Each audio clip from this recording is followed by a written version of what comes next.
ብዙ ቸርች ነው ጀምራችሁ ያልጨረሳችሁት ብዙ። ሁለተኛው ዲሲፕሊን ነው። አንድ ነገር መጀመር ይቻላል፣ መጨረስ ካውንስል የሚያክል ነገር ጀምራችሁ የት ደርሳችሁ ነው እናንተ አሁን ሀገር እናግዝ የምትሉት? መጨረስ፣ ኢንስቲትዩሽን መፍጠር። ኢንስቲትዩሽን ቀላል ነገር አይደለም። ቸርች ይጀምራል፣ አያልቅም። አገልጋይ ይመጣል፣ ይጀምራል፣ በቃ መጣ ሲባል አያልቅም፣ ይሄዳል። ዲሲፕሊን ያስፈልጋል። ሶስተኛው ክሪቲካል የክርስትና ስነ ምግባር ወጪ ቆጣቢነትና ከመጠን ያለፈ ኑሮ አለመለማመድ ነው።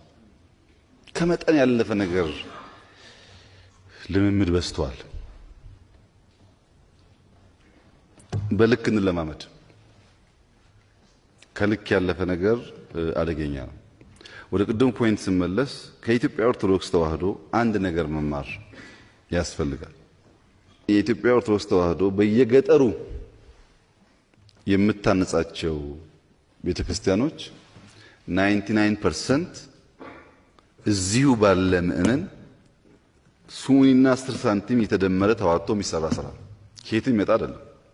ረጂ የሚባል ሌላ ፎርስ የለም። ኢትዮጵያ ደሃ ከሆነች ለኦርቶዶክሱም ደሃ ናት። ለእናንተ ብቻ አይደለም ደሃ የምትሆነው። ዛሬ በከተማ ብቻ በከተማ 167 በጣም ትላልቅ ቸርቾች ኦርቶዶክስ ትገነባለች። አዝ ኦፍ ቱዴይ ኮሚትድ በሆኑ ፐርፐዙን ባመኑ አላማውን ባመኑ ሰዎች ኮንቲኒየስ ሰፖርት ነው የሚሰራው። ያን ፕሮቴስታንቶች መማር ብንችል ጥሩ ነው። መስጠት፣ ከራስ በላይ መሻገር፣ መሰብሰብ ብቻ ሳይሆን ማካፈል ብንለምድ አብዛኛው ችግር ይፈታል ብዬ አስባለሁ። እንዲሁም ሌላው መታወቅ ያለበት ነገር ይሄ አሁን ያለው መንግስት አንደኛ የፕሮቴስታንት መንግስት አይደለም፣ የኢትዮጵያ መንግስት ነው።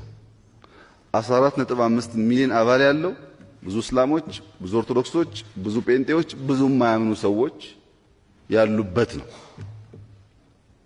ለምሳሌ ፓርቲያችንን እኔ እናንተ አካባቢ ነኝ፣ ምክትሌ ኦርቶዶክስ ናቸው፣ ሌላው ምክትሌ ሙስሊም ናቸው።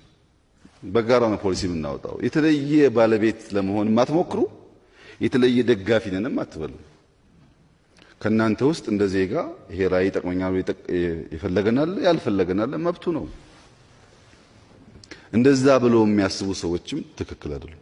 በእምነት ቦታ ላይ የፖለቲካ አመራሮች ሲገኙ እንደ ምእመን ነው መሆን ያለባቸው እንጂ